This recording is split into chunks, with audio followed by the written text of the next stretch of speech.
Tapi yang disepakati begini, kalau datang yang beragama, yang melamar kita, seorang wanita misalnya dilamar, atau seorang laki-laki mau menikahi seorang wanita, bertemu antara yang beragama dengan tidak beragama, yang didahulukan adalah agama. Walaupun yang datang setelahnya ini pangkatnya bagus, nasabnya bagus dan seterusnya, ini tidak boleh ditolak, harus yang ini gitu kan. Sekarang yang diselisihkan adalah kalau dua-duanya beragama. Di mana kufuknya nih, di mana kesetaraannya, bagaimana menilainya? Maka disebutlah tadi khilaf-khilaf ulama gitu kan. Ada yang mengatakan, atau saya simpulkan saja, kalau seperti ini kejadiannya, maka kembali kepada si wanita. Wanita yang mau menikah sekarang. Dia boleh milih yang kaya dan soleh, dan dia boleh milih yang miskin dan soleh. Yang penting sama-sama sudah punya agama. Sama laki-laki. Tadi kan sebenarnya dianjurkan sependidikan, ya, sekeluarga, sesuku, itu dianjurkan, bukan keharusan. Karena si wanita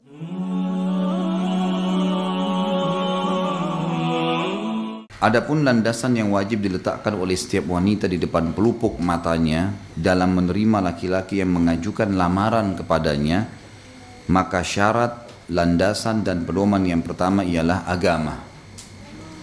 Orang yang memiliki ketaatan beragama jika menyukai wanita berarti ia memuliakannya.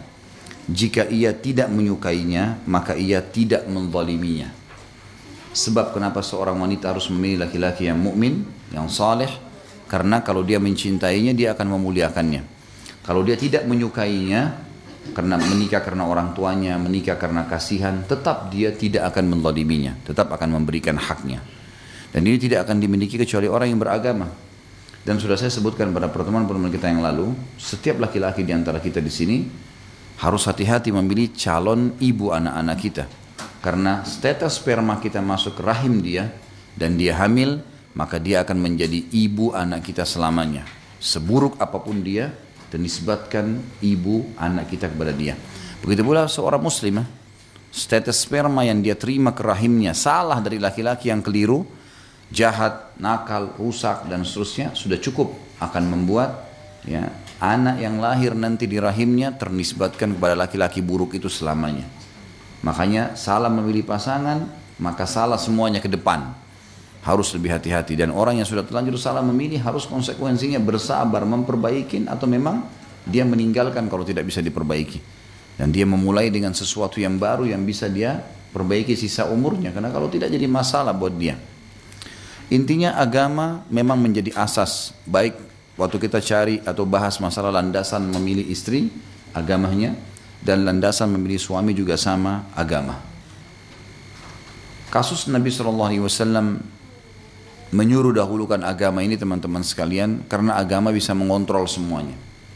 Seseorang tahu dengan agamanya kalau dia adalah makhluk Allah, ada penciptanya. Siapapun tidak melihatnya, Allah melihatnya. Itu karena agama yang memandu dia. Dia tahu mana mencari pendapatan yang halal sehingga memberikan makan istri anaknya. Seorang istri di rumah tahu, kalau dia tahu dia beragama, dia tahu dia punya Tuhan yang mengawasi walaupun suaminya tidak ada. Semua ini amanah. Makanannya, minumannya harus halal, pakaiannya halal. Mereka saling menasihati dalam kebaikan, saling membangunkan sholat malam, saling mendukung untuk berbakti sama kedua orang tua dan seterusnya. Sampai pada tingkat kalau orang yang beragama itu pada pendidikan anak nanti masuk sekolah agama yang mana, tidak perlu lagi khawatir, tidak ada bentrok, karena banyak orang yang pasangannya beragama, dia tidak. Maka pada saat mau masuk sekolah agama anak ribut, bentrok. Pada saat mau ngajak liburan, pada saat weekend yang tadinya mungkin bisa diajak ke pengajian, malah diajak ke tempat-tempat yang tidak benar, bentrok terus. Karena begini masalahnya, cinta akan muncul dengan interaksi. Tidak usah khawatir. Misal ada orang, saya mau nikah sama seseorang beragama tapi saya tidak mencintainya. Saya mau nikah sama seorang laki-laki atau perempuan tidak beragama atau kurang agamanya, tetapi saya suka gitu. Maka ini keliru, ini bukan cinta namanya. Ini baru rasa cenderung, karena cinta nggak mungkin kecuali dengan pengabdian, pengorbanan, ya, mengalah. Ini semua baru namanya cinta, dan tidak mungkin kalau orang tidak interaksi. Ini paling luar biasa dalam masalah rumah tangga. Sampai kata Nabi SAW dalam hadis sahih, saya tidak pernah diperlihatkan oleh Allah orang yang benar-benar memiliki cinta sejati mengalahkan suami istri. Memang interaksinya sudah sangat luar biasa gitu. Allah berfirman tentang masalah itu dalam surah Al-Baqarah ayat 221. A'udzu billahi minasyaitonir rajim. Wala 'abdun mu'minun khairum min musyrikin walau a'jabakum. Seorang budak mukmin lebih baik bagi wahai setiap muslimah, diajak bicara, dari orang musyrik walaupun dia menarik hatimu. Kata ulama tafsir, ganteng, putih, gagah, segala macam kekar kelebihan fisik ada padanya. Tapi orang musyrik atau orang yang tidak beragama atau orang ahli maksiat tetap harus ditinggalkan. Karena itu hanya formalitas duniawi saja. Di dunia memang ada perbedaan fisik antara kita semuanya. Tapi di akhirat tidak ada perbedaan. Ahli surga sama semua poster tubuhnya nanti. Tingginya, warna kulitnya, segalanya sama. Teman-teman kalau ikuti ceramah saya tentang surga dan neraka di YouTube yang baru-baru ini diupload sama teman-teman tim itu, akan dilihat di situ bagaimana ahli surga nanti akan poster tubuh laki-lakinya sama, poster tubuh perempuannya sama. Allah Subhanahu wa taala selalu memberikan kepada mereka kelebihan-kelebihan yang banyak, gitu kan. Beda dengan keadaan dunia. Dunia ini sebentar. Maka jangan fisik mengelabui kita. Ada orang subhanallah karena fisik atau ada orang karena harta. Jadi walaupun dia terhina, dia nggak bisa ibadah, nggak masalah, gitu kan. Saya dapat informasi yang sangat menyedihkan gitu. Ada sebagian akhwat kita yang akhirnya setiap kali suaminya marah pasti sudah melayang tangannya, pasti sudah terbiasa, kebun binatang semua dikeluarin gitu kan. Kemudian udah biasa kalau kata-kata ditendang, kata-kata diinjak, kata-kata ini apa semua ini? Rumah tangga apa yang dibangun? Apa yang ukhti nyari dari laki-laki seperti ini? Apa yang mau dicari itu? Kita kan butuh naungan, laki-laki yang menaungi, yang mendidik, yang menyayangi, yang mengingatkan dengan sayang kalau kita lagi salah, kan mestinya begitu. Lalu kenapa harus gara-gara fisik saja tapi kita tahu kasar? Tidak ada perempuan, saya pernah bilang, kalau istikharah atau laki-laki istikharah sebelum menikah kemudian Allah nggak tunjukin siapa pasangannya, mustahil. Dengan 3 hal, bisa mimpi sesuatu baik atau buruk tentang dia, atau ada kecenderungan positif. Memang kita cenderung karena kita dapat informasi, oh dia sholat malam, oh dia begini, oh dia begitu, oh dia dihadir pengajian. Atau memang ada informasi umum datang kepada kita secara kita tidak programkan. Kita dengar ternyata dia durhaka sama orang tuanya kah, atau dia pernah gagal dalam masalah satu usaha menipu orang lah, atau semuanya ada. Atau kita dapat informasi baik, oh dia umroh temani ibunya atau ayahnya, oh dia berbuat ini. Kita dapat informasi positif. Nah itu sudah peringatan dari Allah. Sudah tinggal tawakal kepada Allah kan gitu. Gak ada orang yang minta petunjuk lalu Allah gak kasih petunjuk. Tapi kitanya harus peka menangkap sinyal itu. Jadi buruk sekali kalau memilih pasangan hanya karena kelebihan fisik tanpa dahulukan agama. Tentu kalau bersatu alhamdulillah, ada fisik, ada agama luar biasa. Tapi kalau enggak, agama yang didahulukan, gitu kan. Kemudian juga Allah SWT mengatakan dalam surah An-Nur ayat 26. A'udzu billahi minasyaitonir rajim, wat-thayyibatu lit-thayyibina wat-thayyibuna lit-thayyibat. Dan wanita-wanita yang baik, kata ulama tafsir, adalah wanita-wanita yang sengaja menjaga hubungannya dengan Allah. Itu yang baik. Adalah untuk laki-laki yang baik pula. Pasti yang datang melamar dia juga laki-laki baik. Dan laki-laki yang baik, laki-laki yang menjaga kehormatannya, hubungannya sama Allah, tidak berbuat masalah, maksiat di tengah-tengah tempat kerjanya atau di tempat umum dan seterusnya, adalah untuk wanita baik-baik pula. Allah akan datangkan juga wanita baik-baik yang akan menawarkan diri atau dia cenderung padanya. Jadi dipastikan kalau kita dahulukan agama, Allah akan dahulukan juga agama buat kita. Setiap orang yang subhanallah habisin waktunya di diskotik, di bar, berzina, pasti cenderungnya dia kepada orang buruk tuh. Pasti cenderungnya orang yang seperti itu. Akhirnya si laki-laki yang seperti ini nikah sama perempuan yang memang pelacur. Gitu. Perempuan-perempuan yang pelacur ini pasti nikahnya sama memang laki-laki yang hidung belang. Gitu kan. Memang sudah begitu jalurnya. Tapi orang yang terbiasa menjaga dirinya, ibadah, hadir di majelis ilmu, dia sholat kalau azan, ini akan terjaga. Tutup auratnya kalau perempuan. Pasti akan datang juga orang-orang yang sama, sepadan dengan dia. Nabi SAW bersabda dalam hadis yang sahih riwayat Imam Tirmidzi dan juga Ibnu Majah serta Al-Hakim. Kata beliau SAW, "Idza khataba ilaikum man tardawna dinahu wa khuluquhu fazawwijuhu illa taf'alu takun fitnatun fil ardi wa fasadun 'arid." Jika orang yang kalian ridhai agama dan akhlaknya meminang putri kalian, maka nikahkanlah ia. Jika kalian tidak melakukannya, maka akan terjadi fitnah di muka bumi dan kerusakan yang besar. Artinya pasti rumah tangganya kacau setelah itu. Kalau orang soleh dan soleh yang ditolak, ini berarti sudah kacau semuanya, gitu kan? Nggak boleh. Satu-satunya cara kita bisa menolak kalau ada orang soleh atau orang soleh, kalau ada orang yang lebih baik dari dia. Memang kita punya pertimbangan, si A sama si B ini ternyata A soleh, B soleh, tapi kita pertimbangkan dari salah satunya, itu nggak ada masalah. Itu boleh saja. Orang yang sama dengan dia atau malah orang lebih baik dari dia. Misal si A memang agamanya bagus tapi kurang ekonominya. Si B baik agamanya, ekonominya bagus. Kita pilih si B, itu wajar saja. Itu tidak ada masalah. Tapi kalau dipertemukan antara satu orang soleh atau solehah dengan orang yang buruk agamanya, maka ini tidak bisa. Ini nggak bisa.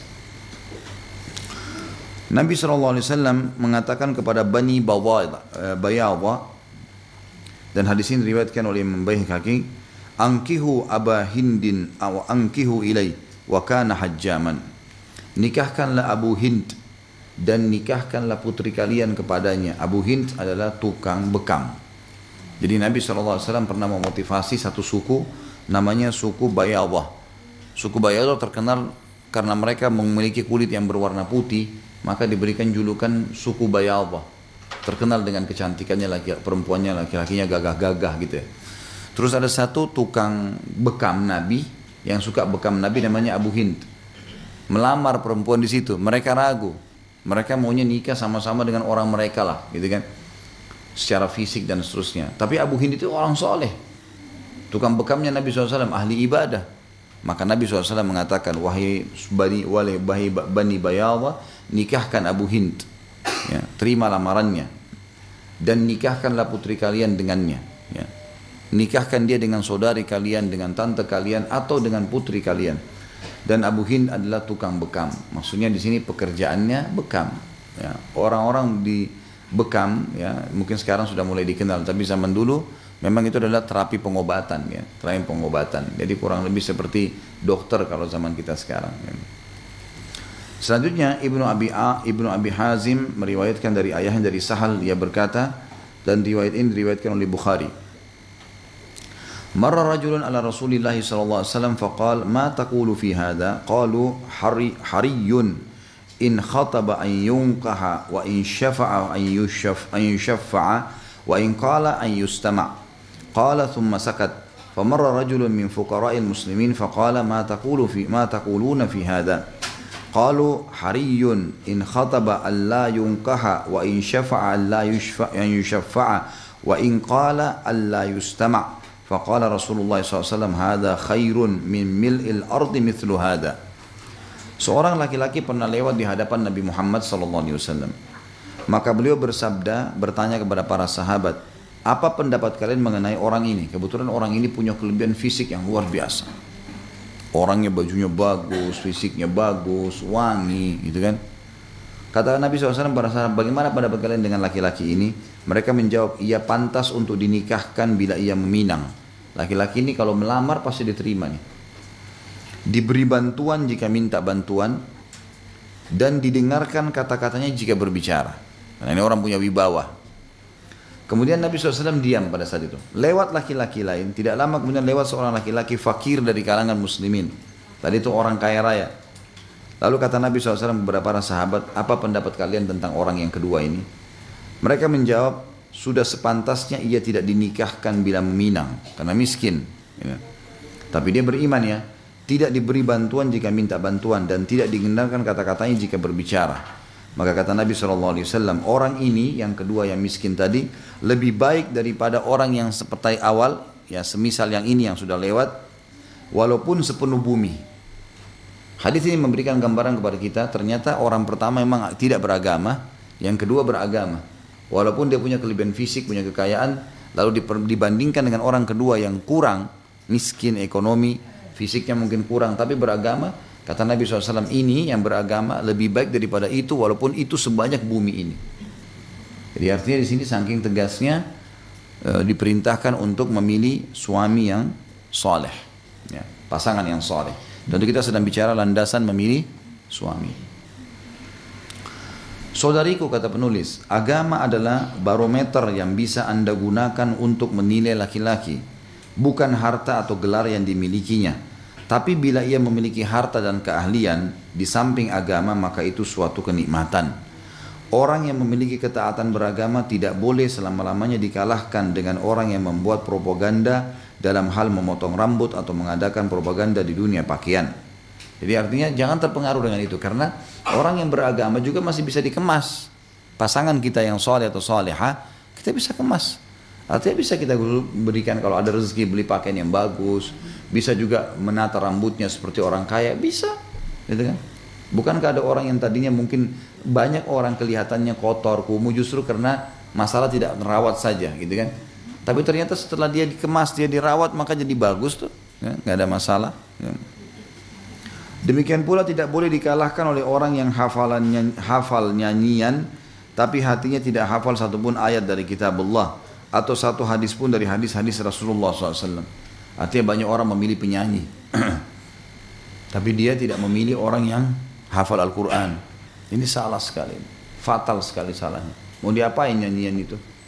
Kalau kena kita suka dengar, ibu-ibu mungkin akhwat suka dengar nyanyian suaranya, kenapa kita nggak suka mendengar orang tartilkan Quran di telinga kita? Bisa dibayangkan kalau suami itu menyanyi atau suami itu membaca Al-Quran, pastilah beda. Atau orang-orang yang berpenampilan ala wanita yang menyimpang jalannya sehingga ia tidak bisa membedakan antara pakaian atau rambut laki-laki dengan wanita. Ada orang juga begitu, perempuan, karena ini orangnya lelucon, biasanya kan banci ini atau orang homo ini begitu, supaya mudah dekat dengan masyarakat dia buat lelucon, ya. Biasa umumnya suka tertawa, ditertawakan. Nah, ada perempuan suka dengan itu. Biasanya karena dianggap, oh ini humoris nih, nanti di rumah tangga saya nggak tegang. Kata beliau, ini ngawur ini ngawur. Karena semua laki-laki, semua manusia punya potensi untuk tertawa, untuk tersenyum, tapi pada tempatnya kan. Tapi kalau hanya karena leluconnya, ternyata dia punya penyakit homo, bahaya. Tidak bisa bedain antara laki-laki dan perempuan. Ya banyak gitu. Ada bahkan akhwat kita yang datang sampaikan kepada saya di pengajian, Ustaz, saya ini cerai sama suami. Bisa saya konsultasi sebentar? Baik, silakan. Kenapa Bu? Ya saya dibilang terus terang, saya menikah tapi sudah berapa tahun ternyata saya tahu suami saya ini kenapa kok nggak pernah sentuh, sering menjauh, alasannya beribu macam, tidak memberikan hak batin saya. Setelah saya telusurin ternyata di HP-nya di mana ini ternyata ada hubungan dengan laki-laki lain gitu, laki-laki gitu. Dan saya ajak dia taubat tidak mau, gitu kan. Awalnya memang dia tertarik karena secara fisik dan masuknya biasa banci-banci ini dengan humorisnya, gitu kan. Dia pun menikah, biasanya kalaupun dia nikah sama wanita, dia hanya untuk memberikan formalitas kepada keluarganya, tapi dia tetap berbuat hal-hal yang buruk di luar sana. Untuk apa ini? Gitu kan? Padahal sebenarnya orang-orang soleh pun bisa berhumor tapi hal-hal yang benar ya.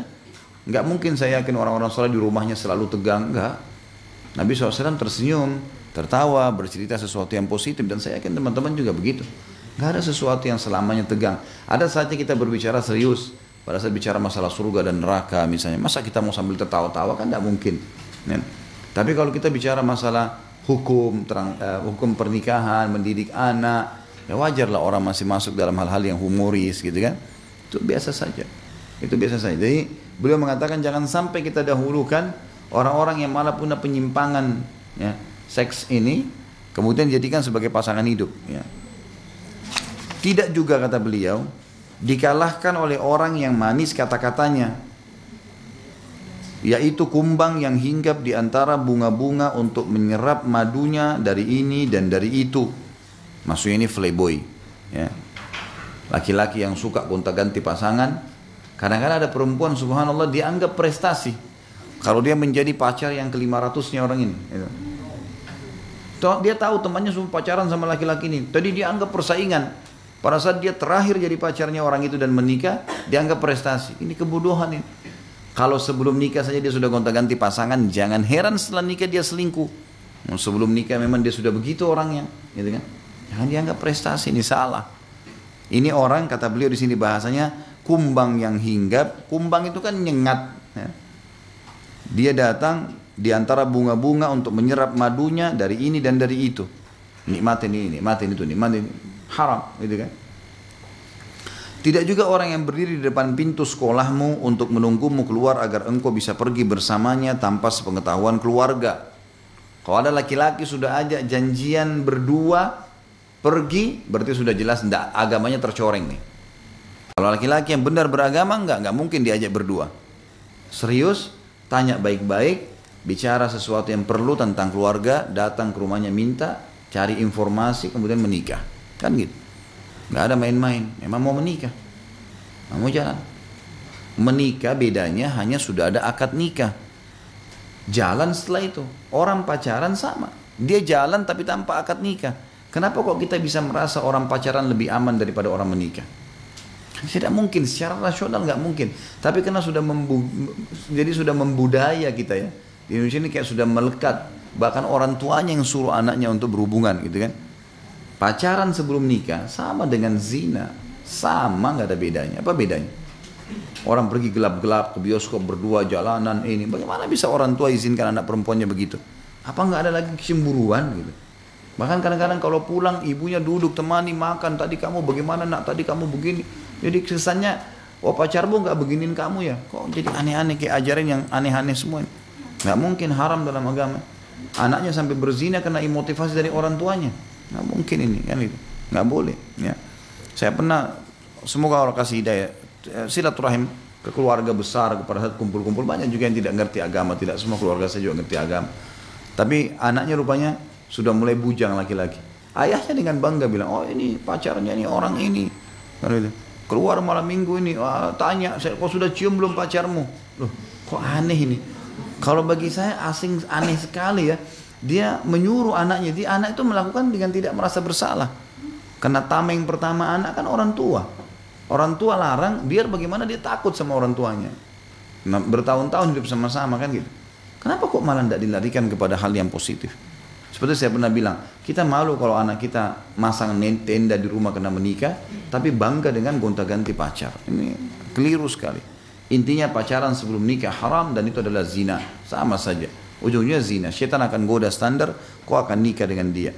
Jadi kalau ada akhwat sekalian, ada orang yang sengaja nunggu di depan sekolahmu, kata beliau, menjemputmu dan sengaja membawamu tanpa izin keluarga, berarti ini sudah tidak layak untuk dijadikan suami. Sampai begitu. Tidak juga orang yang merasakan ciuman darimu sebelum engkau halal untuknya. Tidak pula orang yang membuat kata-kata manis saat berbicara kepadamu lewat telepon. Orang mukmin to the point. Saya ada minat dengan kamu, tapi saya ingin cari tahu tentang keluarga, tentang kebiasaan. Bisa saya diinformasikan? Emang informasi penting. Masalah bercanda, masalah ketawa-ketawa, masalah bercumbuan, masalah akad nikah itu. Silakan setelah akad nikah pacaran sampai capek, gitu kan? Mau keluar begadang, pergi keluar kota, keluar negeri, tinggal di hotel, nggak ada yang ngomong. Ada yang tanya ini buku akad nikah saya, aman. Hamil pun perempuan nggak malu ya. Ada ibu-ibu hamil karena suaminya ditanya, ibu hamil ya? Iya, alhamdulillah. Tapi kalau hamil di luar nikah, malu ditutup perutnya sama dia. Gitu. Kata beliau, hati-hatilah saudariku terhadap serigala-serigala pemangsa. Ya. Ketahuilah bahwa tidak akan lurus suatu rumah di mana pemuda mengambil apa yang dihendakinya dari gadisnya sebelum membina rumah tangga dengannya.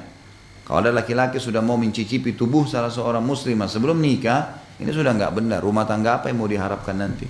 Sementara dia tahu itu nggak boleh. Sebab pemuda itu akan berada di antara dua dilema. Meragukan gadis itu, jangan-jangan ia bersama laki-laki lain sebagaimana ia bersama dengannya sebelum membina rumah tangga, atau menundukkannya dengan menyerahkan dirinya kepadanya sebelum dihalalkan untuknya. Karena itu saudariku, hati-hatilah selalu. Pilihlah laki-laki taat beragama yang ingin menuntunmu kepada Rabbmu dan menuju surgamu. Hampir semua muslimah subhanallah setelah berjalan waktu ya, apalagi kalau sedikit saja ikut pengajian atau dengar pengajian, pasti angan-angannya pengen dibangun sholat malam berjamaah sama suami, pengen jalan kemana ya, pengen hidup pengajian, pengen pandu baca Al-Quran. Angan-angannya perempuan banyak, dan muslim juga begitu laki-laki. Angan-angannya itu pasti ingin istrinya ini baca Al-Quran di depannya atau bangunin dia sholat malam. Angan-angan itu ada pasti. Pasti ada angan. Orang kalau muslim masih normal pasti dia akan berangan-angan begitu. Tapi bagaimana kita bisa dapatkan angan-angan itu kalau dari awal kita salah pilih orang? Emang dia juga tidak tahu harus bagaimana gitu. Jika ia termasuk penghafal kitabullah, kalau ada para penghafal Al-Quran, maka ia lebih didahulukan daripada selainnya. Jika ia termasuk da'i yang menyerukan manusia ke jalan Allah dengan pelajaran yang baik, maka suatu kebaikan baginya. Agama adalah asas di mana kehidupan rumah tangga dibangun. Ya. Tentu maksud beliau adalah kalau ada penghafal Al-Quran dahulukan, dan banyak menghafal Al-Quran. Masalahnya dia mau nggak nikah dengan penghafal Al-Quran? Kadang-kadang tidak terfikir. Padahal banyak mukmin, ini kan? Banyak mukmin. Carilah calon suami yang kalau azan ke masjid, di dekat rumah banyak masjid tuh, yang selalu di saf pertama gitu kan. Banyak anak-anak muda masya Allah yang saleh. Ya. Maka itu yang dijadikan sebagai pasangan hidup. Dan saya sudah jelaskan pada kita pada saat menjelaskan landasan mencari, landasan memilih calon istri, sama dengan saya jelaskan sekarang, bukan aib menawarkan diri tapi positif ya. Saya cenderung dengan seorang wanita misalnya, saya mengatakan, sedang mengucapkan misalnya Assalamualaikum dan seterusnya, kita tulis berita, saya ada cenderung dengan Anda atau dengan kamu. Apa ada respon? Masih positif, tidak ada pelanggaran agama. Boleh kita membahasakan. Bukan aib perempuan membahasakan itu juga. Kalau lebih lanjut, maka ingat saya ajarkan tuh hari konsep ta'aruf Islami ada 3 hal. Kalau tertarik memang, maka boleh kita melihat yang pertama, kenali fisiknya. Melihat wajah dan telapak tangan. Wajah simbol muka sampai ke perut, dan telapak tangan kemaluan sampai ke kaki. Kemudian kenali keluarganya. Keluarga ayahnya pasti menurunkan fisik nanti buat anak-anak kita. Kulitnya, rambutnya, warnanya ya. Semua itu ada warna kulit, paras wajah, warna rambut, bentuk rambut, dan itu adalah dari keluarga ayah. Dari keluarga ibu karakternya. Kita ambil globalnya, informasi. Siapa kira-kira keluarganya yang mungkin kita bisa kenal, mungkin kerja di mana, ada informasi kita bisa dikumpulkan informasi tentang dia. Dan kenali lingkungannya. Kita boleh bertanya, kalau lagi liburan, kamu lagi apain? Nah, kira-kira kegiatannya apa? Cukup sebatas pertanyaan itu. Oh saya kalau malam minggu ke diskotik, oh saya ke karaoke, oh saya ke Bali, kalau liburan, dan saya ya biasalah hibur diri misal. Atau ada orang bilang, oh saya kalau liburan saya biasa bantu orang tua saya, oh saya kembangin usaha saya, oh saya nulis buku, oh saya habisin di perpustakaan, atau apa saja, banyak yang lainnya. Maka itu semua sudah cukup untuk kita menilainya.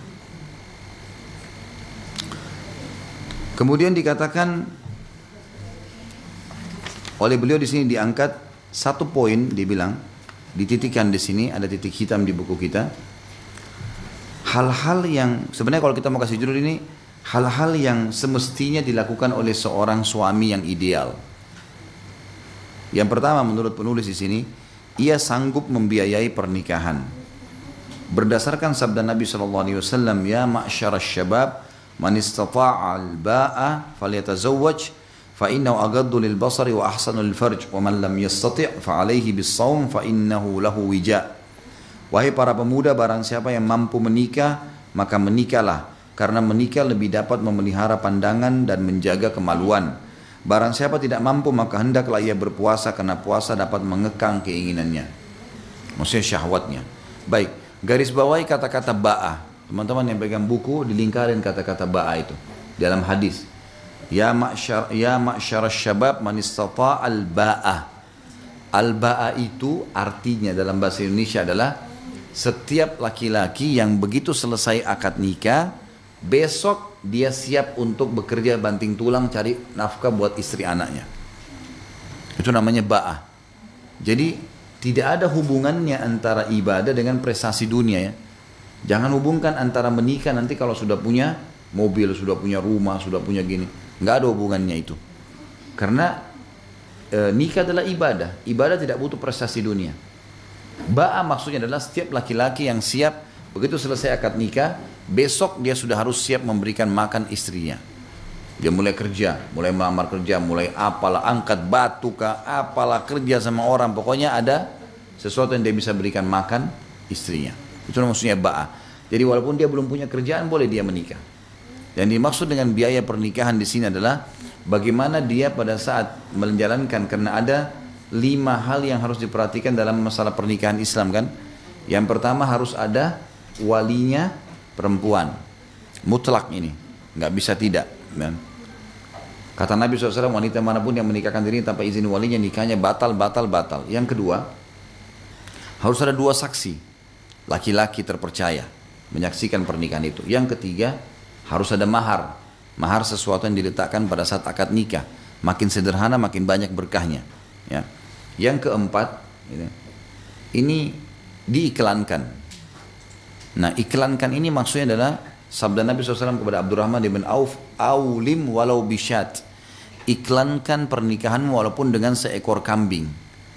Kata para ulama hadis, maksudnya adalah minimal laki-laki itu bisa potong 1 ekor kambing. Anggaplah seekor kambing sekarang 1,5 juta misalnya. Kan itu. Kalau dia sudah bisa nyembeli 1 ekor kambing ini, mungkin kalau dengan kemasan makanannya misalnya kan gitu, mungkin 2,5 juta, mungkin 3 juta. Dia udah bisa itu iklanin pernikahannya, maka dia sudah masuk dalam ba'ah. Masuk dalam ba'ah. Ingat, pernikahan bukan jual anak.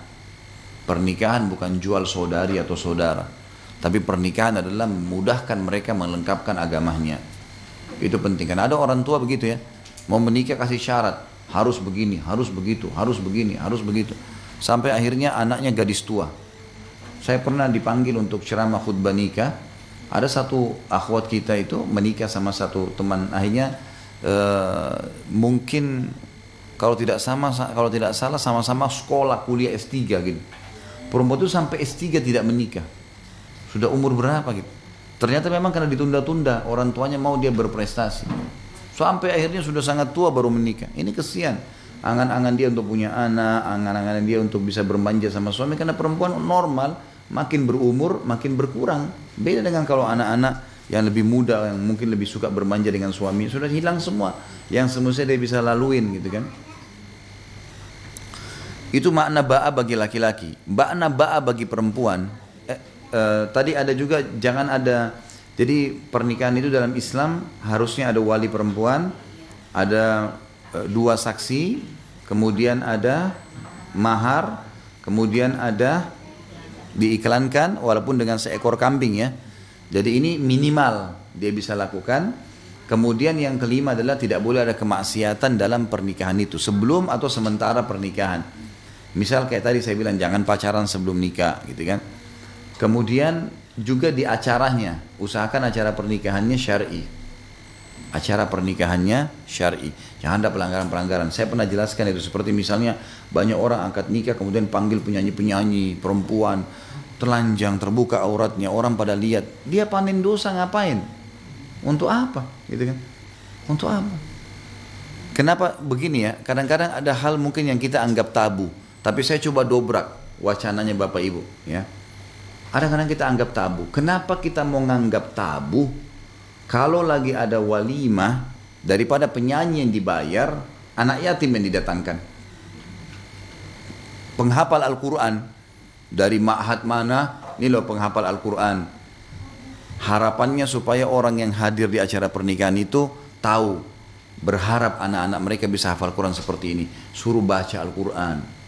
Kenapa kita tabu dengan itu? Kenapa kita nggak tabu dengan perempuan penyanyi dangdut yang pahanya kelihatan, yang maksiat berjam-jam? Biayanya juga besar.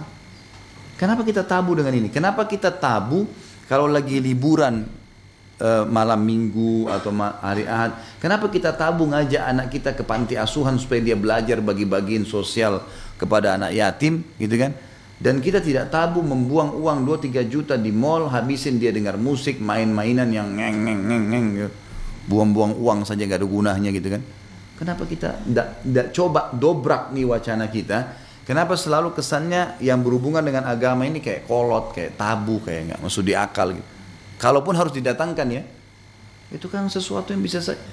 Tapi kalau tidak pun, maka minimal jangan ada kemaksiatan. Ya.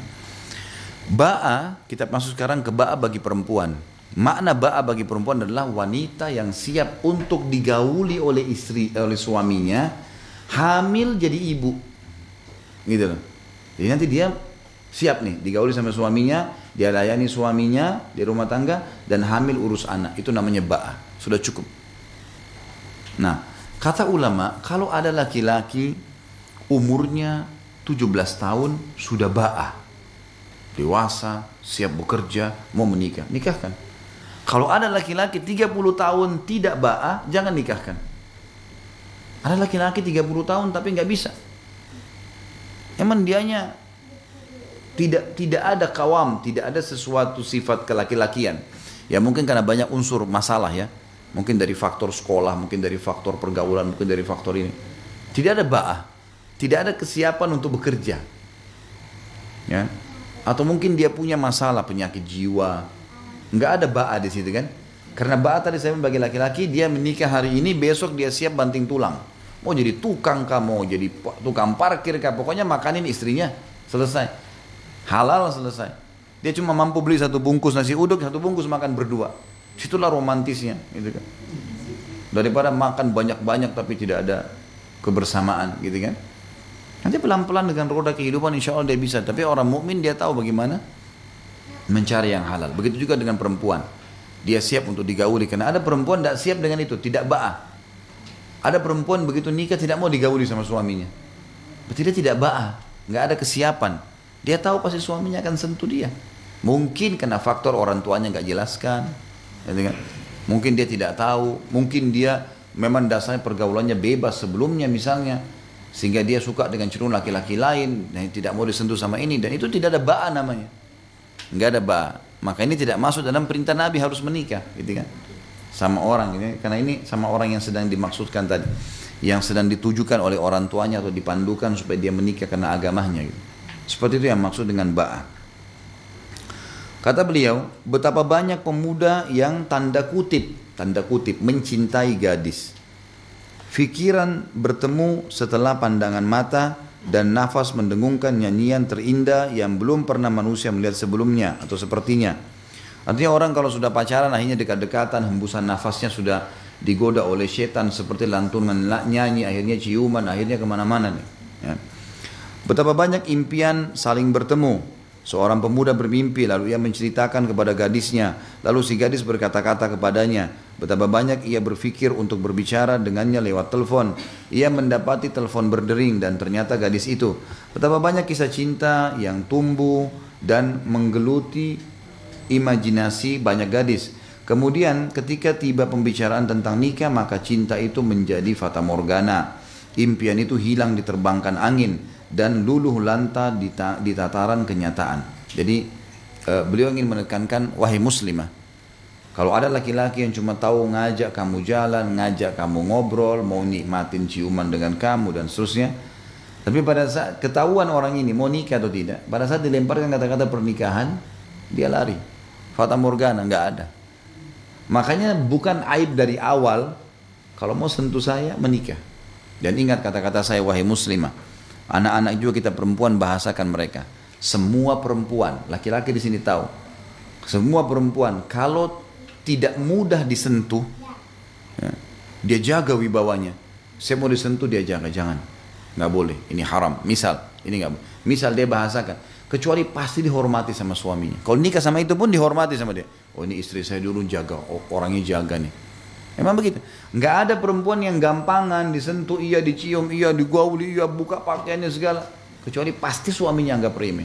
Pasti. Itu sudah jelas, itu sudah fitrah. Laki-laki di sini tahu, perempuan juga bisa mengetahui masalah itu. Itu sudah umum. Allah Subhanahu wa taala tidak mungkin mengharamkan atau melarang sesuatu kecuali pasti baik buat kita. Kata beliau, mana semua impian-impian itu? Kalau laki-laki dasarnya memang cuma tahu menikmatin si gadis itu saja. Di samping itu, sebagai akibatnya ia membawa kisah-kisah kehinaan dan hilang iffah. Iffah itu kemuliaan jiwa. Adab dan rasa malu. Setelah itu ia tidak akan kembali lagi seperti semula. Jadi kalau seandainya sudah diajak menikah, maka orang-orang yang hidung belang ini pasti mencari 1001 alasan supaya tidak jadi pernikahan itu. Alasan saja, nanti lagi ini lagi itulah, orang tua saya masih mau sekolah, saya masih mau S3, saya masih 1001 alasan. Lari dari kenyataan yang harus dia langkahi, yang dia harus jalani, gitu kan. Nah ini semua adalah fakta orang-orang yang tidak akan bertanggung jawab. Lalu untuk apa? Ruginya kita sudah disentuh, kenapa gitu? Ya. Ciri-ciri bidadari surga adalah mereka tidak pernah tersentuh oleh manusia dan juga jin. Kemuliaan Maryam alaihissalam dimuliakan sama Allah sampai hamil Nabi tanpa suami sebagai tanda bukti karena wanita suci. Dikatakan sifat Maryam tidak pernah ngobrol sama laki-laki kecuali mahramnya. Tidak pernah ngobrol satu kali pun seumur hidup. Pertama kali Maryam bicara sama laki-laki yang bukan mahram itu pun rame-rame waktu sudah gendong Isa alaihissalam. Baru kaumnya tanya, hai Maryam, dari mana nih? Mereka tahu Maryam ini nggak pernah bicara sama laki-laki. Ayahmu bukan laki-laki yang hidung belang, ibumu bukan pelacur. Kok bisa? Maryam juga nggak ngomong. Dalam Al-Quran, Maryam cuma tunjuk bayinya. Nggak ngomong, nggak ada lisannya ngomong. Mereka bilang, bagaimana kami bisa ajak ngomong bayi dalam buayan? Nabi Isa yang jawab. Artinya kesuciannya luar biasa sudah. Sulit untuk digambarkan. Kan itu. Wanita suci ini pasti Allah datangkan laki-laki suci buat dia. Pasti. Saya nggak tahu saya pernah cerita atau enggak kisah wanita bercadar di Bogor. Sudah ya? Main belum aja. Udah tahu langganan pasti belum. Ada teman saya, teman ayah saya, beliau cerita satu kampung. Jadi beliau kemudian tinggal di wilayah Bogor, satu wilayah Bogor. Saya nggak usah sebutin nama tempat kecamatannya lebih tepat. Yang jelas di situ rupanya tempat beliau sering datang gitu, kenal baik sama imam masjidnya. Dia bilang ini teman ayah saya masih hidup sekarang, subhanallah masih sehat dan alhamdulillah, semoga Allah jaga. Terus dia cerita sama saya, dia bilang ada satu pengusaha dari Perancis, orang ini kaya raya, soleh, datang ke Jakarta. Terus ketemu saya, kata teman ayah saya ini. Terus dia bilang, akhi, saya pengen lihat perkampungan Indonesia. Ingin tahu perkampungan Indonesia ini. Ya baiklah, tiba-tiba teman ayah saya bilang, saya bawa ke kampung itu deh, ke tempat saya nih. Pergilah sini, tidak jauh dari Jakarta, mudah terjangkau, pergilah ke sana. Masuk di masjid, dia lihat masjidnya sederhana, dia bantu. Ini saya mau bantu ketemu imamnya. Subhanallah, habis sholat duhur, lagi ngobrol-ngobrol masalah bantuan masjid, lewat satu akhwat pakai cadar. Ini akhwat ini rupanya sudah kurang lebih 6 bulan pakai cadar di kampung itu. Dan setiap hari diolok-olok oleh anak-anak muda di situ. Ini siapa yang mau nikah ini perempuan nih pakai cadar, apa tuh cadar, apa tuh, caci maki. Karena nggak ada, di sana semua perempuan nggak pakai cadar, nggak pakai jilbab malah. Aneh nih perempuan nih. Tetap aja dia istiqomah. Mau diolok-olok, sampai yang berita tersebar sekali di kampung itu adalah perempuan ini nggak bakal ada yang mau nikahi. Begitu beritanya. Lewat perempuan itu subhanallah tidak diatur, hikmah Allah lewat dari dekat masjid. Si pedagang pengusaha Perancis ini bilang, siapa itu? Kata imam masjid, itu perempuan terbaik di kampung ini. Nggak ada perempuan kayak dia, nggak bergaul sama laki-laki orang, tapi dicaci maki sama anak muda di sini. Kata si pengusaha, sudah nikah? Dia bilang belum. Lamarin buat saya. Lamar, menikah. Iya, dilamar menikah, dibawa ke Perancis gitu. Subhanallah, teman ayah saya bilang Allah datangkan jodohnya dari Perancis di kampung di pedalaman Bogor. Orang suci Allah datangkan orang suci, nggak perlu khawatir gitu kan. Tapi orang buruk jadi buruk juga gitu kan. Ini contoh perempuan, contoh laki-laki juga banyak gitu kan. Kalau antum di sini jaga istiqamah, orang mau bilang kamu alim, ya itu orang alim itu diolok-olok, biarin aja. Karena nanti juga akan Allah utus wanita yang seperti kita. Nanti akan datang tuh wanita yang memang jaga seperti kita juga. Jadi nggak heran gitu. Jadi seperti itu pemahamannya. Kemudian ada pun perkataan Nabi SAW kepada Fatimah binti Qais. Ya. Amma Muawiyatu fasu'lukun la malalah. Adapun Muawiyah maka ia fakir, tidak memiliki harta. Jika ada dua orang yang memiliki agama dan wara itu kesucian hubungan dengan Allah, datang kepada seorang wanita, maka yang memiliki harta lebih didahulukan atas yang lainnya. Namun orang yang memiliki agama tidak boleh ditolak karena sedikit hartanya. Jadi maksudnya adalah Fatimah binti Qais ini pernah mau menikah, sahabiat, minta Nabi SAW pilihkan. Ada lamaran dari seorang sahabat namanya Muawiyah, gitu kan. Lalu kata Nabi SAW, karena dia Muawiyah saleh, ada sahabat yang lain juga saleh, tapi bertemu antara solehnya ini dengan tidak ada harta, solehnya ini dengan ada harta, sama-sama kesolehannya. Maka Nabi SAW bilang, kalau Muawiyah memang dia soleh tapi nggak ada harta. Maksudnya Nabi, kamu bisa pilih yang satunya, nggak masalah.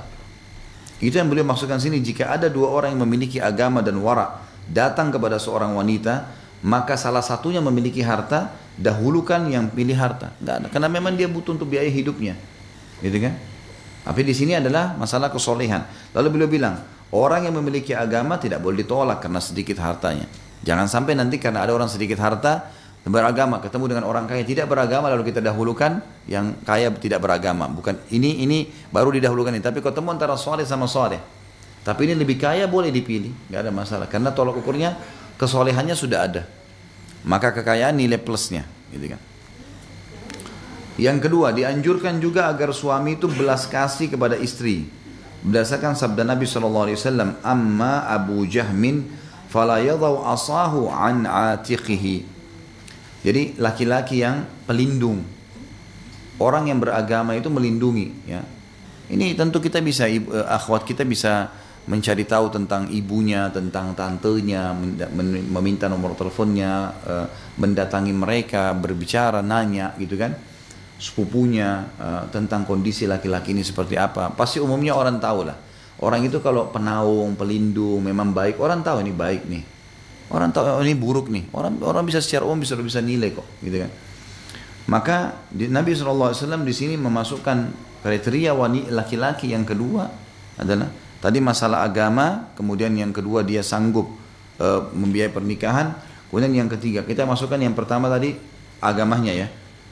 Yang ketiga dianjurkan agar suami berbelas kasih, orang yang baik ya, pada istrinya. Sebagaimana sabda Nabi SAW, kalau Abu Jaham maka ia tidak menaruh tongkatnya dari pundaknya. Menurut mereka yakni banyak memukul wanita. Jadi Fatimah binti Qais tadi ada Muawiyah yang lamar, saleh tapi miskin. Ada Abu Jaham kaya tapi suka mukul. Gitu. Ada juga sahabat yang lain tapi di sini tidak disebutkan namanya yang saleh. Lalu Nabi SAW suruh nikah sama itu. Kalau tidak salah di sini adalah Zaid bin Harithah. Nikahlah sama Zaid karena Zaid adalah orang yang saleh. Gitu.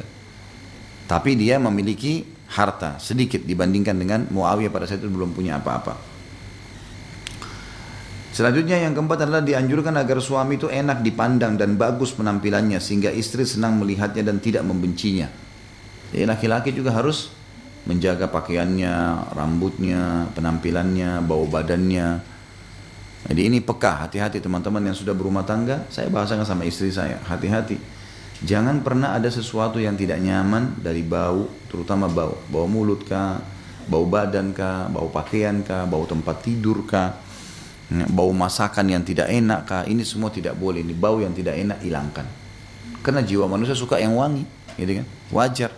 Pakaian yang bersih, ranjang yang bersih, mulut yang wangi, itu semua adalah hal yang mendasar. Jangan pernah memulai hubungan biologis kalau suami istri sementara ada sesuatu yang tidak nyaman nih. Teman-teman laki-laki pulang kantor, walaupun lagi mungkin kepengen mendekati istrinya, pamit sebentar ya, maaf, masuk kamar mandi sebentar, 5-10 menit mandi, segar keluar, silahkan, gitu kan. Begitu pula dengan perempuan, mungkin lagi pengen dekat sama istri, suaminya, tapi mungkin dia baru habis masak, baru habis ini, nggak ada salahnya cuci tangan sebentar, pakai sedikit minyak wangi, baru duduk. Kenapa tidak? Karena itu syaitan bisa tunggangi ya. Sedikit bau tidak nyaman sudah membuat pasangan kita traumatis, dan bahayanya bau tidak sedap ini syaitan akan tunggangi jadi traumatis. Jadi sekali kita cium bau bulu tidak enak dari pasangan kita, syaitan akan tunggangi, ini mulutnya bau lagi nggak sih? Akan seperti itu, ditunggangi sama syaitan. Sekali kita mencium bau ketiak yang nggak enak, maka nanti pasangan kita akan, ini bau nggak ya? Gitu. Akan seperti itu. Maka ditunggangin, makanya kita harus hindarin. Kita harus hindarin. Dan maaf teman-teman terutama yang sudah ikut pengajian, harus tahu sunnah Nabi SAW bersih, wangi, rapi, itu sunnah Nabi itu. Dari rambut kita disuruh rapikan. Kata Nabi SAW, siapa yang punya rambut maka dia harus hormatin, dikasih minyak wangi, disisir yang rapi. Pakaiannya, Nabi SAW menggunakan kain kutun dari Yaman, gitu kan. Boleh menggunakan baju warna merah, warna hijau, baju warna hitam. Beliau pernah menggunakan baju warna putih. Kemudian beliau juga menggunakan wangi-wangian sampai dari rambut beliau netes minyak wangi, gitu kan. Karena banyaknya Nabi SAW pakai wangi-wangian dan seterusnya lah ya. Beliau selalu menggunakan siwak. Beliau juga menganjurkan agar mencukur bulu ketiak, bulu kemaluan, mencukur kumis bagi laki-laki. Semua ini kan adalah kebersihan. Memotong kuku, ini semua perintah dalam agama. Jadi kita disuruh bersih. Kita tahu tidak boleh ada najis, tetes kencing saja udah cukup, tidak boleh sah ibadahnya. Berarti kita disuruh bersih memang. Kan itu, bersih. Salah satu penyebab azab kubur, tidak sucikan diri pada saat cebok. Ini haram, ini dihubungkan dengan dosa, hukuman, dan berarti lawannya kita harus bersih. Seperti itulah. Jadi ini seharusnya ya, sebagaimana istri juga begitu ya. Istri harus layak dipandang, enak. Ibu-ibu harus selalu melakukan hal yang membuat pasangan menilai kita positif. Jadi kurang lebih seperti orang kalau kita lagi baru masuk tempat kerja, Atau mungkin ada orang kalau di alam dosa dia baru pacaran, biasanya dia coba memilih baju yang terbagus, dia pilih minyak wangi yang terbagus, dia berusaha nanti tutur katanya diatur. Itu dalam perbuatan yang haram, tidak boleh. Tapi suami istri mestinya jauh lebih pantas melakukan itu. Kalau mau ngomong tutur katanya diatur, rapi, memang kita menggoda pasangan dengan positif atau menuntun kepada yang baik atau mengingatkan dengan cara yang santun, dan kita harus masuk ke semua itu. Nikmatin rumah tangga kita dan maksimalkan dengan kemesraan, dengan keharmonisan, dan itu kita bisa buat sebenarnya. Kemudian yang selanjutnya adalah ia seorang pemuda, ia lebih didahulukan daripada lelaki tua yang lemah agar tercapai kesamaan pikiran dan perasaan. Namun tidak mengapa lelaki tua menikah dengan wanita yang jauh lebih muda daripadanya. Bisa jadi laki-laki tua jauh lagi lemah lebih baik daripada 100 pemuda. Jadi dilihat kalau misalnya ketemu antara seorang laki-laki yang masih muda, tidak terlalu jauh umurnya, dengan laki-laki yang jauh umurnya, dan dua-duanya memiliki kelebihan-kelebihan, soleh dan soleh gitu kan, maka didahulukan anak muda. Wajar, itu sangat normal, supaya bisa sepadan dengan dia. Tentu di sini pada saat si akhwatnya memang juga masih muda, gitu kan, maka sepadan, bisa mengimbangi itu. Tapi kata beliau, tidak ada salahnya menerima lamaran laki-laki yang tua, gitu kan. Itu tidak ada masalah. Ada tipologi perempuan maunya dinaungi, maka dia suka dengan kebapaan. Biasanya kalau anak perempuan yang manja sama ayahnya, itu dia suka sama laki-laki lebih tua, gitu kan. Biasanya begitu, karena dia tahu kalau lebih tua dia posisikan seperti ayahnya. Mungkin ayahnya suka peluk dia, suka lindungin dia, maka dia berharap suaminya pun begitu. Itu biasanya begitu ya. Tapi kalau perempuan yang mungkin dia tidak terlalu dekat dengan ayahnya, dia umumnya bergaul dengan teman-teman yang sebaya dengan dia, maka harapan dia biasanya laki-laki yang muda. Jadi saran beliau di sini, kalau bertemu antara yang muda dan beragama serta yang tua yang beragama, dahulukan yang muda, ya. Sebab dia akan lebih sepadan. Tapi boleh menerima yang tua. Bahkan kata beliau, kalau orang tua bahkan lemah pun tapi beragama, dipertemukan dengan laki-laki muda yang kuat, energik tapi tidak agama, tetap ini lebih baik. Kata beliau di situ kan. Beliau mengatakan bisa jadi laki-laki tua lagi lemah jauh lebih baik daripada 100 pemuda kalau dia beriman kepada Allah Subhanahu wa taala. Selanjutnya yang terakhir adalah ia sekufu atau setara, sepadan dengan gadis itu dari sisi usia, tingkat pendidikan, tapi agama lebih didahulukan, kecerdasan, materi, fisik dan semisalnya. Ini juga termasuk bahan pertimbangan. Datang seorang laki-laki, misal akhwat ini memang pendidikannya tinggi, mungkin S1 misalnya. Kemudian datang ikhwah tamatan SMA, ngelamar dia. Ada ikhwah yang lain kuliah, sepadan sama dia yang mana? Yang kuliah. Tentu kita bicara idealnya, dua-dua punya agama. Jadi ada dahulukan yang sepadan, karena jenjang pendidikan berpengaruh ke cara berpikir. Ya. Oh iya, ternyata begini, ternyata begini. Mungkin kadang-kadang juga kosakata yang digunakan berbeda, ya. Teman-teman yang sudah kuliah kosakatanya beda dengan orang yang SMA misalnya. Ini tanpa merendahkan tentunya ya. Nah sama, kalau dia juga tingkatannya cuma SMA, wajar kalau dia nikah juga dengan orang yang begitu, nggak ada masalah, gitu kan. Tetapi beliau mengatakan, kalau ada pun orang yang tidak berpendidikan tapi agama lain, agama tetap dinomorsatukan. Tapi kalau bertemu sekarang punya agama tapi punya pendidikan, maka ini dipertemukan. Sama juga dengan masuk masalah sepadan ini, kufu ini adalah fisik. Adalah fisik, ya. Sangat wajar kalau misalnya seorang akhwat punya kelebihan fisik, punya kecantikan, dia mau nikah dengan laki-laki yang gagah, itu wajar saja. Manusiawi. Manusiawi itu, gitu kan? Wajar. Sebagaimana juga laki-laki begitu. Dan tidak boleh misalnya ada seorang akhwat kecewa gara-gara mungkin dia punya kekurangan fisik, kemudian ada laki-laki soleh yang tadinya mau melamar dia dan melamar temannya, lalu memilih temannya. Itu hal yang manusiawi sekali. Tidak boleh kita kecewa di situ. Biasa saja. Ya. Itu kena manusiawi ya. Nah, jadi nggak boleh kita malah menghina laki-laki itu, mengatakan kamu mentang-mentang begini, apa dan segala. Bukan hak kita itu. Nggak perlu gitu. Nggak ada masalah. Jadi kita harus memperbaiki. Jangan ada dendam, jangan ada apa-apa yang buruk di sini dalam masalah membangun rumah tangga. Jadi tapi kufu penting. Masuk dalam kufu juga adalah sesuku, sebahasa, itu masuk kufu juga. Ya, kufu. Jadi boleh menikah sama sepupu, nggak ada masalah. Iya, menikah sama sepupu, anaknya paman, itu kan bukan mahram. Ya, kalau kita lihat ternyata sepupu ini mukmin atau mukminah dan memang dia ya sudah ada agama ya, bertemu antara dia dengan orang asing yang kita tidak tahu misalnya, jauh lebih kufu ini. Itu maknanya kufu, sepadan. Karena dia akan lebih bisa masuk dengan kita, masuk dengan keluarga, masuk dengan ini. Masuk dalam sekufu tadi sesuku, senegara, kayak misalnya sama-sama warga negara Indonesia, karena sudah terbiasa dengan sayur asamnya, dengan gado-gadonya, dengan segala. Kalau nikah sama orang bule misalnya, butuh adaptasi. Bukan tidak boleh, tapi adaptasinya butuh ekstra waktu, ekstra energi, ekstra adaptasi lah ya. Bukan tidak boleh, tapi tetap sekufu didahulukan. Kufu artinya orang yang mudah jalan lah. Kita begitu nikah sudah langsung jalan deh. Mau cari nasi goreng udah langsung makan gitu kan. Jadi nggak rumit gitu. Seperti itu yang dimaksud dengan makna sekufu. Lebih jelasnya beliau jelaskan lebih jauh masalah kesetaraan atau kafa'ah. Sekufu tadi. Dalam pernikahan Ibnu Qayyim rahimahullah mengatakan, Allah Subhanahu wa taala berfirman, A'udzu billahi minasyaitonir rajim. Ya ayuhan nasu inna khalaqnakum min dzakarin wa untha wa ja'alnakum syu'uban wa qabaila lita'arafu inna akramakum indallahi atqakum innallaha alimun khabir. Hai manusia, semua dari suku manapun dia bicara sama Allah, kami menciptakan kamu dari seorang laki-laki dan seorang perempuan dan menjadikan kamu berbangsa-bangsa dan bersuku-suku agar kamu saling kenal mengenal. Sesungguhnya orang yang paling mulia di sisi kamu, di antara kamu di sisi Allah adalah orang-orang yang paling takwa di antara kamu. Sesungguhnya Allah Maha mengetahui lagi Maha mengenal. Maksudnya adalah di sini ada suku-suku bangsa-bangsa. Kita boleh menikah dengan suku-suku dan bangsa-bangsa kita atau menikah dengan yang lainnya juga tidak ada masalah. Ya. Kemudian juga masuk dalam makna sekufu bisa keluarga, bisa suku, bisa senegara, sebahasa, bisa juga seagama. Lebih luas lagi masuk dalam kufu, gitu kan?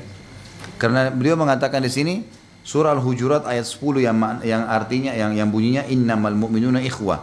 Sesungguhnya semua orang beriman itu bersaudara.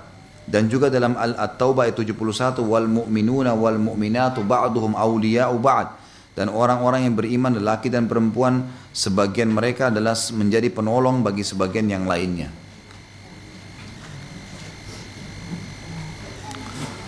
Kemudian juga masuk dalam makna sekufu. Kesetaraan adalah tingkat ibadahnya sama. Misal sering ikut taklim, misal. Kalau laki-laki yang hiper taklim, suka taklim di mana-mana, maka yang tepat dia nikah sama perempuan yang begitu. Itu kufu namanya. Dia jangan menikah dengan perempuan walaupun salihah tapi malas ke taklim. Makna kufu bisa. Ya. Atau sebaliknya begitu. Ada akhwat yang taklim di mana-mana gitu. Ada sampai seorang ummahat pernah beritakan ke saya, Ustaz tolong anak perempuan saya ini dicarikan jodoh. Baiklah, saya coba biodatanya Bu ya. Kemudian saya kirimin ke teman-teman tim. Ada tim Mawaddah yang pernah kami bentuk itu. Ada teman-teman ikhwah di situ, suami istri yang urus memang. Nah, terus pesannya waktu saya tanya, ibu ini anaknya suka apa nih? Kebiasaannya apa? Oh, anak saya ini semenjak kenal pengajian sunnah, itu hiper pengajian. Taklim terus. Memang dia suka yang taklim. Setiap hari, nggak mungkin nggak taklim. Bahkan dia kadang-kadang satu hari itu tinggalin beberapa jenis bisnisnya dari taklim ini ke taklim ini, taklim ini ke taklim ini. Maka bahasa saya adalah, kalau kepada tim yang akan ngurus harus dicarikan ikhwah yang hiper taklim juga nih, supaya bisa ngembangin. Iya, jadi dia sejalan kan gitu. Jangan nanti yang satu mau duduk di rumah, yang satu mau pergi taklim, nggak ketemu. Nah. Itu masuk dalam firman Allah surah Al-Imran ayat 195. A'udzu billahi minasyaitonir rajim fastajaba lahum rabbuhum anni la udiyu amala 'amilin minkum min dzakarin aw untha ba'dukum min ba'd al-ayah. Maka Rabb mereka memperkenankan permohonan dengan berfirman, sesungguhnya aku tidak menyia-nyiakan amal orang-orang yang beramal di antara kalian, baik laki-laki ataupun perempuan, karena sebagian kalian adalah turunan dari sebagian yang lain.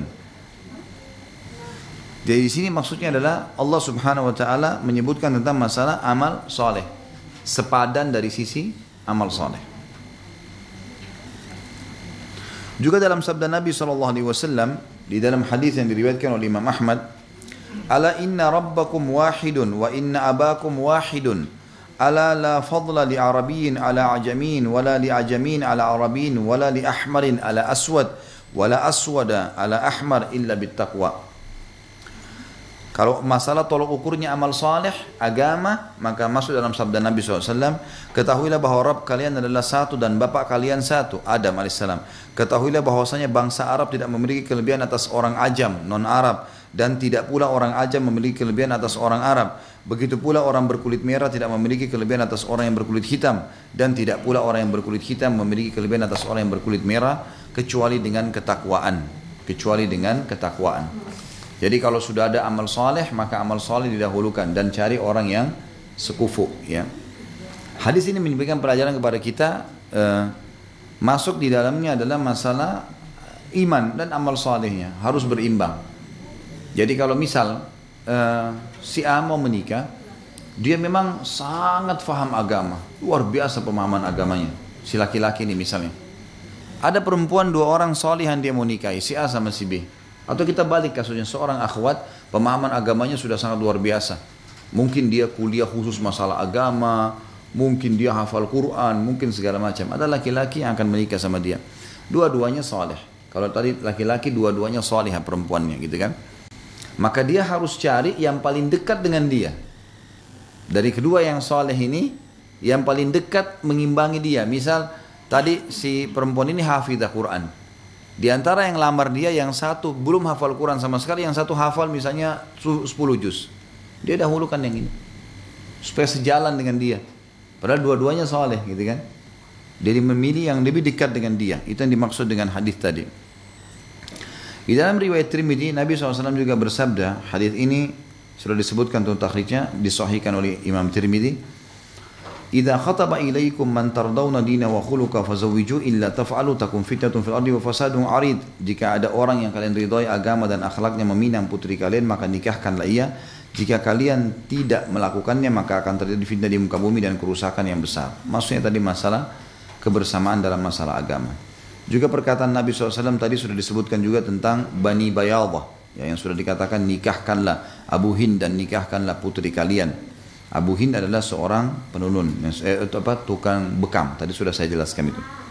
Nabi SAW telah menikahkan Zainab binti Jahash Al-Qurasyiyah muslimnya dengan Zaid bin Haritha, maula Nabi SAW. Menikahkan Fatimah binti Qais Al-Fahriyah Al-Qurasyiyah dengan Usama bin Zaid. Ya. Dan menikahkan Bilal bin Abi Rabah dengan saudara perempuan Abdurrahman bin Auf. Artinya, dilihat di sini kufunya masuk dalam masalah keimanannya. Padahal sebenarnya Zainab binti Jahash, ya, yang menikah dengan Zaid bin Haritha nanti jadi ummul mukminin, ya. Ini masih ada hubungan kerabat dengan Nabi SAW. Dulu tuan terkenal, ini punya jalur nasab yang bagus gitu. Tapi setelah Islam ternyata dia salihah. Kemudian suaminya Zaid juga saleh. Tapi Zaid ini bekas mantan budak, cuma punya pekerjaan. Lalu Nabi SAW menikahkan Zainab sama Zaid. Begitu pula Fatimah binti Qais tadi yang minta dinikahkan dengan Abu Jaham atau Muawiyah. Lalu kemudian Nabi SAW suruh menikah dengan Usama bin Zaid, anaknya Zaid bin Haritha. Padahal Usama ini adalah anaknya Zaid. Zaid adalah mantan budak gitu kan. Kemudian juga menikahkan Bilal bin Rabah, kita tahu adalah mantan budak yang dibebaskan oleh Abu Bakar dengan saudara perempuannya Abdurrahman bin Auf. Abdurrahman bin Auf terkenal, tokoh Mekah. Berarti adiknya adalah juga wanita yang terhormat. Allah berfirman, dan wanita-wanita yang baik adalah untuk laki-laki yang baik, dan laki-laki yang baik adalah untuk wanita yang baik pula. Kemudian juga dalam Al-Quran dikatakan surah Nisa ayat 3, Fankihu ma taba lakum minan nisa, maka kawinilah wanita-wanita yang kamu senangi. Makna tafsirnya adalah menikahi yang sepadan dengan kalian. Keputusan Nabi SAW menunjukkan agamalah yang dijadikan sebagai tolak ukur dalam kafa'ah atau kesetaraan, baik pokok maupun kesempurnaan. Tidak boleh wanita muslimah dinikahkan dengan laki-laki kafir atau wanita baik-baik dinikahkan dengan laki-laki durhaka. Al-Quran tidak menganggap selain itu sebagai standar kafa'ah, karena wanita muslimah diharamkan dinikahkan dengan pezina yang keji. Nasab, jalur keturunan, pekerjaan, kekayaan, dan status merdeka tidak dijadikan menjadi standar. Karena itu hamba sahaya fakir boleh menikah dengan wanita merdeka yang bernasab lagi kaya, jika ia adalah laki-laki yang memelihara diri lagi muslim. Boleh juga laki-laki bukan Quraisy menikah dengan wanita Quraisy. Laki-laki bukan dari Bani Hashim boleh menikah dengan wanita Bani Hashim. Dan laki-laki fakir boleh menikah dengan wanita kaya. Kalau bertemu dengan masalah konsep agamanya. Gitu. Kalau bertemu dengan konsep, jadi agama di atas segalanya. Tapi kalau ketemu tadi saya bilang antara agama sama agama, tapi yang satu punya kelebihan harta, boleh didahulukan ini. Karena sudah ada tolok ukur utamanya. Ahli fakih atau ahli fikih berselisih tentang kriteria kesetaraan. Menurut Malik, Imam Malik maksudnya, dengan zahir madhabnya, kafa adalah agama. Dalam suatu riwayat lain, kafa adalah ada 3, agama, kemerdekaan, dan terbebas dari segala aib. Imam Malik mengatakan itu. Kalau kita mau tahu kafa'ah, sepadan nggak dengan saya, maka pertemukan 3 hal. Apakah dia beragama? Kalau ini sudah masuk 1, yang kedua kemerdekaan, bukan budak, dan juga terbebas dari segala aib. Tidak ada sesuatu yang memalukan yang pernah dia buat di masyarakat. Ini Imam Malik mengatakan, menurut Abu Hanifah, yang dimaksud dengan kesetaraan adalah nasab dan agama. Selain agama, jalur nasabnya. Jadi bukan anak zina misalnya. Menurut Ahmad, dalam satu riwayat darinya, agama dan nasab saja. Hampir sama dengan Abu Hanifah. Dalam riwayat lain, ada 5, agama, nasab, kemerdekaan, pekerjaan, dan harta. Jika nasab dijadikan sebagai pertimbangan, maka ada 2 riwayat dari Ahmad. Yang pertama, bangsa Arab memiliki kesetaraan satu sama yang lain. Kedua, orang Quraisy hanya bisa disetarai dengan orang Quraisy. Dan Bani Hashim hanya bisa disetarai dengan Bani Hashim.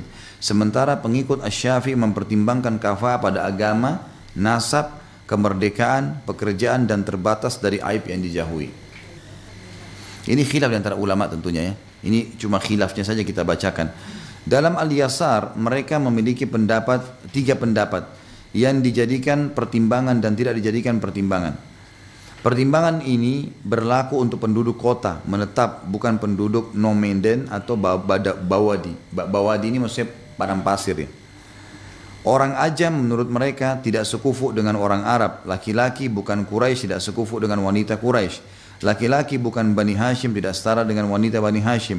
Wanita yang tidak bernisbat kepada ulama dan orang-orang saleh tidak sekufu dengan orang yang tidak bernisbat kepada keduanya.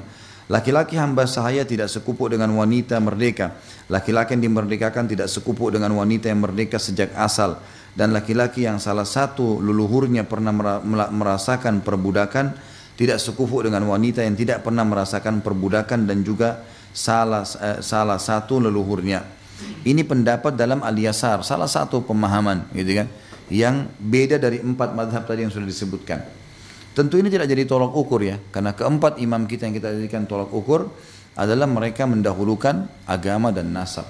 Dan semua disetarakan pada saat itu sebagaimana contoh yang Nabi SAW sudah lakukan. Mengenai pengaruh perbudakan ibu dalam hal kesetaraan ada 2 pendapat. Demikian pula laki-laki yang memiliki aib yang bisa mengukuhkan pembatalan nikah tidak sekufu dengan wanita yang terbatas darinya. Jika tidak mengukuhkan pembatalan nikah tapi tidak disukai, seperti buta, tubuhnya buntung atau fisiknya jelek, maka ada 2 pendapat. Ar-Ruyani memilih bahwa orang tersebut tidak sekufu. Jadi kalau misalnya ada orang melamar, tangannya buntung atau ada fisik, matanya rusak, melamar seseorang, gitu kan? Wanita misalnya laki-laki dilamar, laki-laki melamar wanita tapi laki-laki punya kekurangan ini, perempuannya tidak cacat secara fisik. Maka menurut pendapat pertama, Ruyani mengatakan ini tidak sekufu. Mestinya jangan, supaya jangan nanti dia hina pasangannya. Gitu. Demikian pula tukang bekam, tukang pijet dan penjaga tidak setara dengan putri pedagang, penjahit dan selainnya. Laki-laki yang suka merusak putri orang lain atau orang fasik tidak setara dengan wanita baik-baik. Demikian pula pelaku bid'ah tidak setara dengan wanita pengikut sunnah. Tapi menurut mayoritas, kafa'ah itu menjadi hak wanita dan walihnya. Jadi tentu yang dilihat sekarang ya, bukan yang lalu. Kalau misalnya kita mau menikah dengan seseorang dan kita lihat sekarang orangnya baik, maka tidak jadi tolak ukur yang lalu, sekarang ke depan. Misal, orang ini pernah dulu berdusta, orang ini pernah dulu mabuk, orang ini pernah berzina. Tapi dulu, sekarang dia sudah jadi baik, maka tolak ukurnya yang sekarang. Dan itu yang menilai adalah si wanita dengan walinya. Si wanita dengan walinya. Jadi dia bisa menilai orang ini. Tapi tidak bisa kita lihat masa lalu seseorang yang sekarang dia sudah berubah dan kita jadikan tolak ukur. Kalau itu jadi tolak ukur, maka Umar bin Khattab tidak layak menikah setelah Islam. Karena dulu dia pemabuk. Dulu dia suka mukul orang Islam. Dulu dia hidup foya-foya sama dengan orang-orang Quraisy, dengan wanitanya dan seterusnya. Tapi radhiyallahu anhu setelah masuk Islam berbeda. Dialah yang menjadi penyebab turunnya ayat hijab. Dia yang menjadi penyebab turunnya pengharaman ayat pengharaman khamr, gitu kan. Jadi yang dilihat adalah sekarang ke depan. Ya, itu yang dimaksud dengan pendapat ini. Kemudian mereka berselisih. Menurut pengikut Syafi'i, ini bagi orang yang memiliki hak perwalian pada saat itu. Maksudnya orang yang menilai orang ini kafa'ah atau tidak, layak atau tidak menikah, gitu loh. Maka berselisih. Imam Syafi'i mengatakan orang yang memiliki hak perwalian pada saat itu dia yang berhak menentukan cocok atau tidak, kafa'ah atau tidak, si ayah perempuan.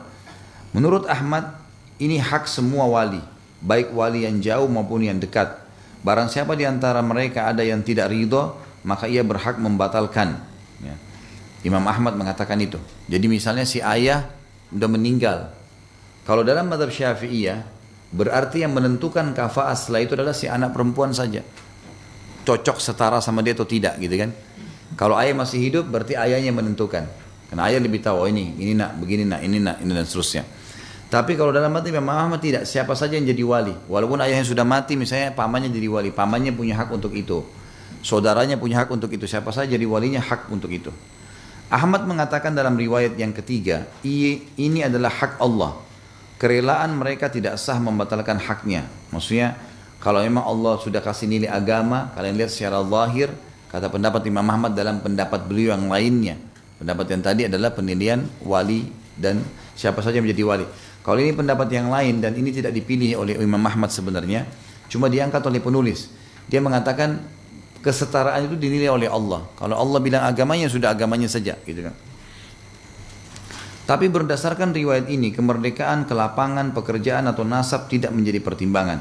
Ini hanya mempertimbangkan agama saja, sebab Ahmad tidak pernah mengatakan. Demikian juga tidak ada pendapat seorang ulama yang mengatakan bahwa pernikahan laki-laki fakir dengan wanita berkecukupan itu batal jika wanita itu rela. Dalam arti kata, agama tetap didahulukan. Kalau bertemu dua orang yang beragama dan satu ini kaya, satu miskin, boleh didahulukan yang kaya. Dan kalau seandainya pun si perempuan itu memilih yang miskin, misalnya laki-laki soleh kaya, laki-laki soleh miskin, si perempuan ternyata lebih memilih yang miskin. Sementara dia kaya, si perempuan ini kaya, tetap sah pernikahannya, tidak ada pembatalan di sini. Karena kesetaraan itu tolok ukurnya adalah si perempuan itu rela atau tidak. Jadi agama yang didahulukan. Kalau bertemu agama dengan orang agama dan orang fasik, pilih yang beragama. Ketemu antara orang beragama dengan orang agama, kaya dan miskin, si perempuan yang bisa menentukan. Dia pilih yang kaya, hak dia. Dia pilih yang miskin, hak dia. Tidak membatalkan pernikahan. Tidak pula ia dan selainnya mengatakan bahwa nikahnya wanita Bani Hashim dengan laki-laki selain Bani Hashim atau wanita Quraisy dengan laki-laki bukan Quraisy adalah batal. Jadi sekarang ada pemahaman begitu ya. Ada pemahaman sebagian orang yang mengatakan kalau seandainya nikah sama wanita Quraisy, wanita ini nikah sama laki-laki lain selain Quraisy berarti dianggap nikahnya ini tidak sah. Bahkan kadang-kadang keluarganya ceraikan secara paksa. Ini semua tidak benar ya. Kami mengingatkan hal ini, kata penulis, karena banyak di antara sahabat kita, pengikut Imam Ahmad, yang menuturkan perbedaan pendapat mengenai kafa'ah. Apakah itu hak Allah atau hak manusia? Mereka melepaskan begitu saja bersama ucapan mereka bahwa kafa'ah itu adalah hal-hal tersebut yang tadi disebutkan. Dalam hal ini ada sikap meremehkan dan tidak meneliti mengenai permasalahan ini. Nah, maksudnya tadi ada pendapat Imam Ahmad yang mengatakan itu adalah haknya Allah. Mutlak, gitu kan? Ya sudah, pokoknya kita agama, ya sudah agama. Tidak usah lagi dihubungkan, misal ada si A melamar agama, ada si B yang melanggar agama. Siapa yang melamar duluan yang sudah diterima. Mau nanti kita lebih suka dengan si yang kedua, yaitu pokoknya tidak boleh. Ini dalam pendapat tadi. Penulis cuma membantah pendapat ini secara khusus. Mengatakan ada pendapat yang Imam Ahmad yang menyebutkan kalau seandainya telah datang yang pertama beragama dan yang kedua beragama, walaupun cenderung si anak gadis sama yang kedua, yang pertama tetap harus diterima. Kan gitu. Mau miskin, mau kaya tidak ada masalah. Penulis mengatakan tidak seperti itu. Harus kalau bertemu antara mukmin sama mukmin, ya, maka dilihat di sini si perempuan punya hak memilih. Dia boleh mendahulukan yang kaya dan beragama daripada miskin beragama, atau dia bisa milih yang miskin beragama. Itu kurang lebih kesimpulannya. Jadi bebas kembali kepada si wanita tadi. Kemudian kita tutup dengan ini, jika seorang laki-laki hendak meminang wanita, maka ia boleh mengutus ibunya atau salah seorang keluarganya, saudara perempuannya misalnya, untuk melihat dari gadis itu apa yang mendorongnya untuk meminangnya, berupa akhlak yang mulia, rumah yang baik, dan muamalah yang bagus. Pepatah bahasa Arab mengatakan tidak ada kebaikan dalam kecantikan dan pengetahuan wanita jika yang disukai darinya bukan kesolehannya. Kecantikannya bukan untuk dirinya, tapi yang diinginkan manusia hanyalah agama dan kesetiaannya. Jika kamu menikah, maka pintar-pintarlah, tanyakanlah ranting dan tempat tumbuhnya. Tanyakanlah keluarganya dan ihwalnya, maksudnya marga dan kerabatnya. Nanti kita akan masuk, pertemuan akan datang di masalah istikharah. Jujur, di zaman sekarang banyak wanita yang memilih suami hanya karena status, ketampanan, atau gaya hidup yang terlihat wah di media sosial. Tapi sayangnya banyak yang akhirnya menyesal karena tidak melihat iman dan akhlaknya. Menurut saya, memilih suami itu bukan soal hidup hari ini, tapi soal masa depan dunia dan akhirat. Suami adalah pemimpin dalam rumah, penanggung jawab nafkah dan agama istri serta anak-anaknya. Kalau salah pilih, bisa runtuh semuanya. Makanya, sangat penting buat para wanita berani menolak lelaki yang jauh dari nilai-nilai agama, meski dia punya segalanya secara duniawi. Karena kalau kita kejar akhirat bersama pasangan yang benar, maka dunia akan ikut mengejar kita. Barakallahu fikum.